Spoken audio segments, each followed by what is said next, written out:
What's going on? Welcome back to Trending Stocks. Today I want to talk to you about Faraday Future. I want to talk about the new SEC transparency rule and how that could really stand to benefit Faraday in the foreseeable future. And aside from that though, just kind of talk on Faraday, address where everything's at. Before I get into any of that, make sure to hit that thumbs up. And with that, let's get right to it. So starting off with this new SEC transparency rule, it was proposed in October, eventually passed in December. It kind of went through a review period, and regrettably it was actually extended. So in June it looks like that review period was further extended, so most likely it is going to be officially implemented Q4 2024, if not probably first half of 2025. But the reason why I'm bringing this up, I brought this up in several videos, some people have asked for some context. So 13 Fs. So in case you guys are not familiar with it, this is Faraday's 13 Fs. So it's institutions' disclosures to the SEC on their position. But there is a lot of flaws when it comes to 13 Fs, because if someone is shorting, it's only optional if they want to disclose it. So for instance, when it comes to Faraday, there technically is no entities right here voluntarily shorting Faraday. There's some with puts, but keep in mind, puts are not essentially shorting. There's a difference, right? There's kind of subtle differences, but it's essentially not the same thing, just so you guys are aware. But when it comes to, for instance, 13 Fs, you do have a lot of entities that have, for instance, 1 share, 0 shares. In my opinion, it is fair to assume that these entities that have very little, if not no shares, they are shorting. And so for instance, activist or whatever, wealth management, like there's absolutely no reason why they would be submitting a 13F with 0 shares. So it is fair to assume that they are shorting, because 13Fs, like I said, it is completely voluntary if they do want to kind of disclose their short position. But of course, a lot of entities see how Citadel is being treated, being the villain that is shorting, obviously GameStop, AMC, many other meme stocks.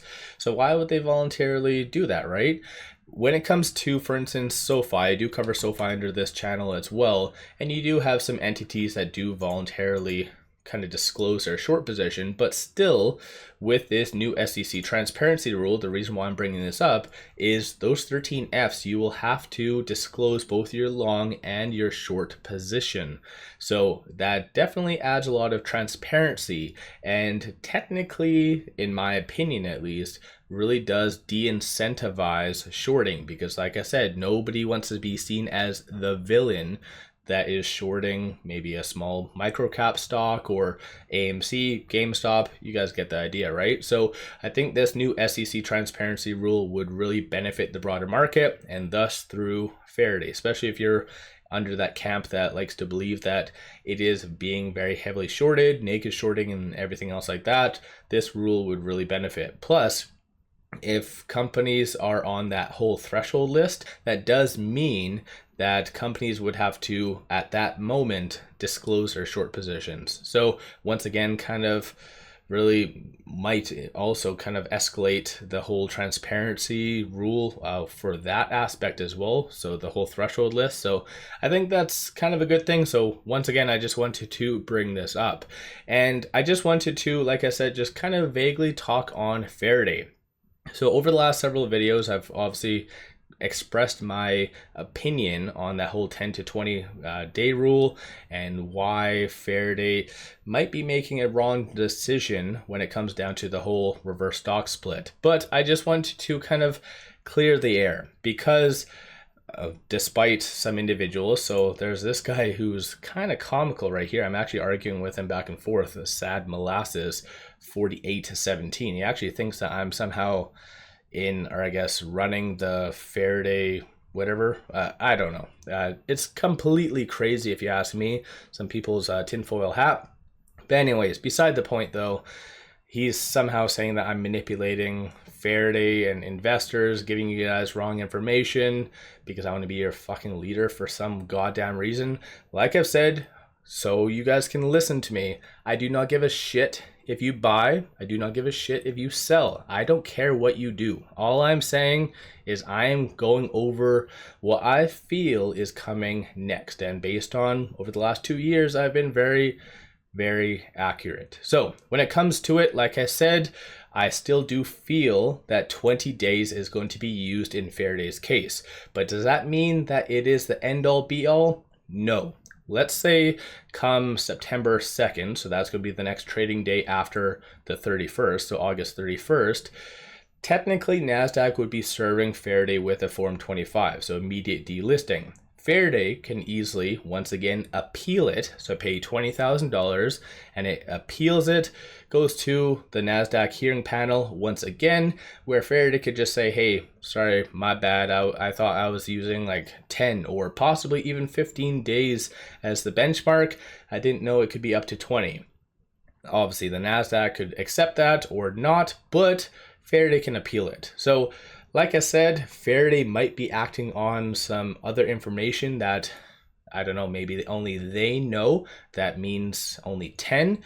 But like I said, based on previous experience and essentially companies that are kind of in the exact same scenario as Faraday, they've all been given 20. And keep in mind, one thing that the NASDAQ really does look at is the trend. And over this last 1 year, it is down 99.66%. And technically, they've done 2 reverse stock splits. So the NASDAQ is there as a regulator to protect the public. So there's a lot of tinfoil hat people out there saying that I don't know. There's a lot of crazies. Make sure you guys always do your own due diligence at the end of the day, no matter what. Like I said, I'm not here to manipulate you. I really could care less what you guys are doing. For those of you that have kind of followed my Faraday videos over the last 2 years, you know that I've been right, pretty much, for the whole kind of basis of that. But during that time period, I've never said to buy nor sell. I could really care less. I'm just here to educate. So once again, it is technically, under my opinion, that Faraday does need to do the 20, unless they are acting, like I said, on other information where it is going to be that 10 or possibly 15-day rule. But I think 15 is already kind of out the window because they need to give investors 2 days notice. So that means the 15 is already out the window. So I don't know. It's kind of crazy to think of. Some people have posted, I guess, 𝗪𝗧𝗪 did do a YouTube video, like I think it was posted beginning of August, where he did specifically say 10 days. But for the Investor Community Day video, as I brought up at that time, he does say minimum 10 days. So I think it's just they do not know exactly kind of the basis of everything.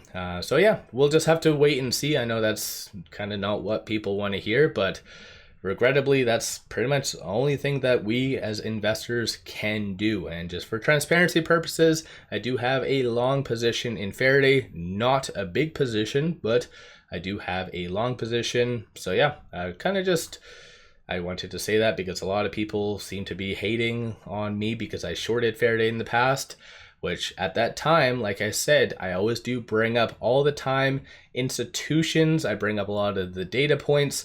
This is why, in my opinion, you guys should always invest not with emotions, just based on data. And that's what I do bring up. And this is why, especially based on my other channels, I probably have a good following because I'm not there to manipulate you. I'm there to analyze the information. So once again, let me know your thoughts on Faraday. Don't forget to hit that thumbs up and subscribe. When it comes down to this SEC transparency rule, do you think that is going to really benefit Faraday, or do you think it's just going to be kind of brushed under the rug, not really enforced? What's your kind of thoughts on that? Don't forget to hit that thumbs up. And one final thing, take advantage of this promo. Simply sign up for a new account, throw $100 at it. They give you 5 free stocks. Each stock is valued up to $2,000. And plus, this has been extended up until the end of August. Make sure you guys definitely take advantage of that. With all that said, appreciate all of you watching.